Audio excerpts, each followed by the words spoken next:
भाषा की बिल्कुल बुनियादी जानकारी सीखेंगे। जिस तरह विश्व में जितनी भी भाषाएं बोली जाती हैं सबकी एक अपनी अलग अलग वर्णमाला होती है, उसी तरह इंग्लिश भाषा की भी अपनी एक वर्णमाला है।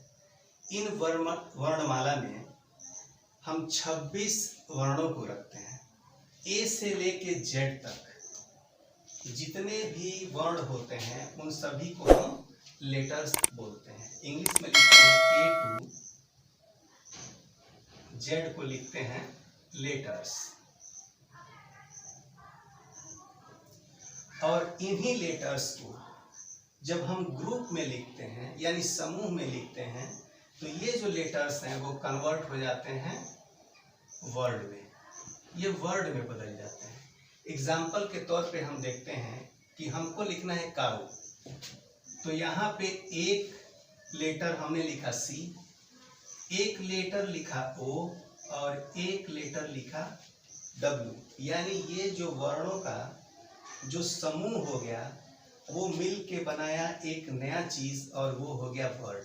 यानी वर्ड ये बन गया हमारा शब्द। काऊ एक शब्द हो गया।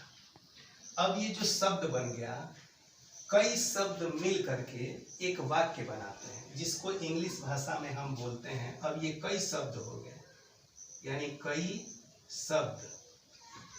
शब्द मिल करके बनाते हैं सेंटेंस। इसको सेंटेंसेस हमने लिख दिया, वाक्य बनाते हैं। अब ये जो वाक्य बनते हैं वो भी दो तरह से बनते हैं। पहले बन गए सार्थक वाक्य और दूसरे बन गए निरर्थक। यानी कि पहले नंबर पे आते हैं सार्थक वाक्य और दूसरे नंबर पे आते हैं निरर्थक वाक्य।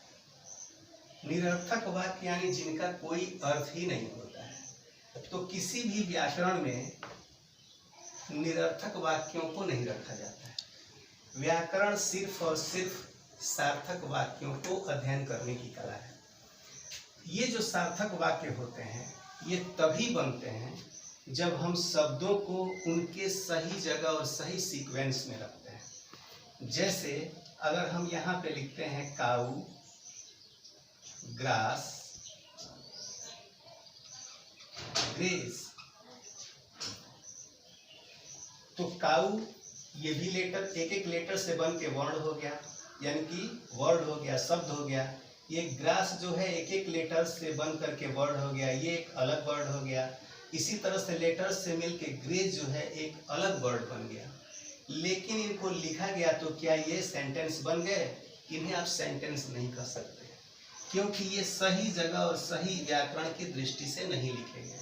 इनको अगर आप सही क्रम में लिखेंगे, पहले सब्जेक्ट लिखेंगे, फिर वर्ब लिखेंगे, फिर ऑब्जेक्ट लिखेंगे, तभी इनका एक कोई सार्थक अर्थ निकल के आएगा। और जब सार्थक अर्थ निकल के आएगा तभी ये वाक्य कहलाएंगे यानी इंग्लिश भाषा में सेंटेंस कहलाएंगे। इसको जब हम लिखते हैं काऊ, ग्रेस, ग्रास, तब जाकर के ये हमारे पास एक सेंटेंस बन के आता है, इसका कोई उचित अर्थ निकलता है। यानी वाक्यों का ऐसा समूह जिनका कोई सार्थक अर्थ निकलता हो यानी सार्थक मीनिंग निकलती हो, उन्हें हम सेंटेंस बोलते हैं यानी कि वाक्य बोलते हैं। अब ये जो हमारे पास सेंटेंस आ गए, इस सेंटेंस के भी पार्ट होते हैं क्योंकि इसमें अलग अलग शब्द मिले हैं, अलग अलग जगह रखे गए हैं और अलग अलग सीक्वेंस में रखे गए हैं। तो ये जो पार्ट होते हैं इनको मोटा मोटी तौर पे हम दो भाग में बांटते हैं। जिन पहले पार्ट को हम बोलते हैं सब्जेक्ट, JECT सब्जेक्ट, और दूसरे भाग को बोलते हैं प्रेडिकेट। सब्जेक्ट को हिंदी भाषा में हम लिखते हैं कर्ता। कर्ता यानी किसी कार्य को करने वाला, और प्रेडिकेट यानी कि विधेय। कर्ता ने जिस कार्य को किया है उस पार्ट को हम रखते हैं प्रेडिकेट वाले भाग में। एग्जाम्पल के तौर पे हम देखते हैं एग्जाम्पल के तौर पे क्या लिखते हैं, बॉयज आर प्लेइंग, यानी बच्चे खेल रहे हैं। अब ये हमारे पास एक सेंटेंस आ गया, बॉयज आर प्लेइंग। हमको इसमें फाइंड आउट करना है कि हमारा सब्जेक्ट कौन सा है। अब सब्जेक्ट को पहचानने के लिए बिल्कुल आसान सा तरीका है कि आप वाक्य में कौन लगा के प्रश्न पूछें और जो उत्तर आता है वो हो जाता है आपका सब्जेक्ट। जैसे कौन खेल रहा है, बॉयज आर प्लेइंग, लड़के खेल रहे हैं। अब हमने प्रश्न पूछा कौन खेल रहा है, आंसर निकल के आ गया बच्चे, लड़के।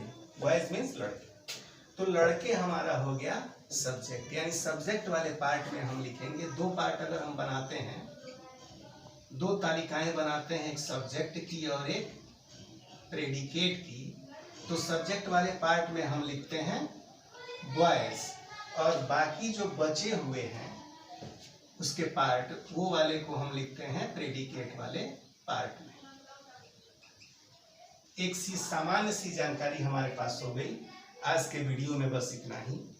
कल हम लोग इसको विस्तृत तरीके से सीखेंगे और इसके हर एक पार्ट को जानेंगे।